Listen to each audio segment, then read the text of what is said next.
തെരഞ്ഞെടുപ്പിൽ EVM ഉപയോഗിക്കുന്നതിനെതിരായ ഹർജികൾ supreme കോടതി തള്ളി. 2 റിട്ട് ഹർജികളാണ് സുപ്രീം കോടതി തള്ളിയത്. അതായത് 19 ലക്ഷത്തിലധികം EVMകൾ കാണാതായി എന്ന ആശങ്കയും EVMകളിൽ വിശ്വാസമർപ്പിച്ച് തെരഞ്ഞെടുപ്പ് നടത്താൻ ബാലറ്റ് പേപ്പർ ഉപയോഗിക്കാനുള്ള മറ്റൊരു ഹർജിയും. 19 ലക്ഷം നഷ്ടപ്പെട്ട EVM ഹർജി തീർപ്പാക്കിയ ഹൈക്കോടതി ആശങ്കകളും ആരോപണങ്ങളും തീർത്തും അടിസ്ഥാനരഹിതമെന്ന് പറഞ്ഞു. അതുവഴി തെരഞ്ഞെടുപ്പ് കമ്മീഷന് അനുകൂലമായി വിഷയം അവസാനിപ്പിച്ചു. 2016-19 കാലയളവിൽ ECI കസ്റ്റഡിയിൽ നിന്ന് കാണാതായ 19 ലക്ഷം EVMകൾ 2024 ലോക്സഭാ പൊതുതെരഞ്ഞെടുപ്പിൽ കൃത്രിമം കാണിക്കാൻ ഉപയോഗിച്ചേക്കുമെന്ന ആശങ്കയാണ് ഹർജിക്കാരനായ INCP ഉന്നയിച്ചത്.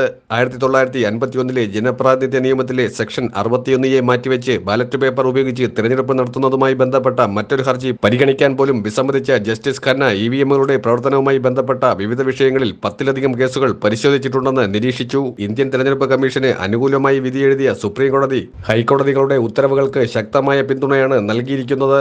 അടുത്തിടെ മധ്യപ്രദേശ് ജൻവികാസ് പാർട്ടി നടത്തിയ കേസിൽ സുപ്രീം കോടതി 50,000 രൂപ പിഴ ചുമത്തിയിരുന്നു. പതിറ്റാണ്ടുകളായി രാജ്യത്ത് EVMകൾ ഉപയോഗിക്കുന്നുണ്ടെന്നും എന്നാൽ ഇടയ്ക്കിടെ പ്രശ്നങ്ങൾ ഉണ്ടാകുന്നുണ്ടെന്നും ഹർജിക്കാരൻ വാദിച്ചു. EVMകളുടെ ഉപയോഗം നിർത്തണമെന്നാവശ്യപ്പെട്ട ഡൽഹി ഹൈക്കോടതിയും മറ്റൊരു ഹർജിയിൽ 10,000 രൂപ ഈടാക്കി. വരാനിരിക്കുന്ന എല്ലാ തെരഞ്ഞെടുപ്പുകളിലും ബാലറ്റ് പേപ്പർ ഉപയോഗിക്കണമെന്നാവശ്യപ്പെട്ടായിരുന്നു ഹർജി.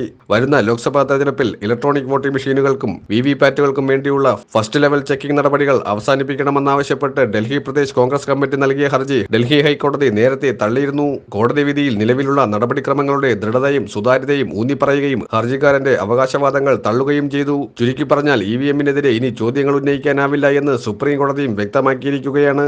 ഈ സാഹചര്യത്തിൽ വരുന്ന ലോക്സഭാ തെരഞ്ഞെടുപ്പിൽ എന്താണ് സംഭവിക്കുക എന്നത് എല്ലാവർക്കും അറിയാം.